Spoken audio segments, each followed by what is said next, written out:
ഹബീബായ നബി തങ്ങളുടെ സവിധത്തിലേക്ക് കടന്നു വന്നുകൊണ്ട് ആ മിണ്ടാപ്രാണി കരയുകയാണ്, വേവലാതി പറയുകയാണ്.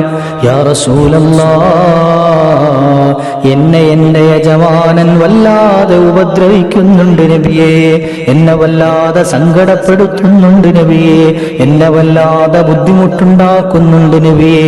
എനിക്ക് കൃത്യമായി ഭക്ഷണം തരുന്നില്ല, വെള്ളം നൽകുന്നില്ല, എനിക്ക് വേണ്ടതൊക്കെ ചെയ്തു തരാൻ വല്ലാത്ത മടിയാണ് നബിയേ, എന്നെ വല്ലാതെ കഷ്ടത അനുഭവിപ്പിക്കുന്നുണ്ട് നബിയേ. ഹബീബായ നബി തങ്ങളുടെ മുഖം വിവർണമായി, മുഖമങ്ങ് ചുവന്നു. ചോദിച്ചു, ആരാണ് ഈ മൃഗത്തിന്റെ ഉടമസ്ഥൻ, ആരാണിതിന്റെ യജമാനൻ, എന്താണിതിന് ഭക്ഷണം കൊടുക്കുന്നതിൽ പിശുക്ക് കാണിക്കുന്നത്?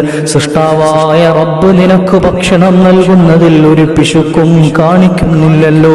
വമാ മിൻ ദാബത്തിൻ ഫിൽ അർദി ഇല്ലാ അലല്ലാഹി റിസ്ഖുഹാ.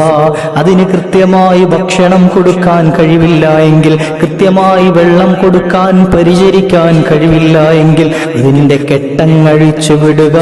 യജമാനനായ റബ്ബ് അതിനുള്ള ഭക്ഷണം കൃത്യമായി അതിന്റെ ഉദരങ്ങളിലേക്ക് എത്തിക്കുക തന്നെ ചെയ്യും. മഹാനായ സുലൈമാൻ നബി അലൈഹി സ്വലാത്തു വസ്സലാമിന്റെ ചരിത്രം എത്ര സുപ്രസിദ്ധമായ ചരിത്രമാണ്.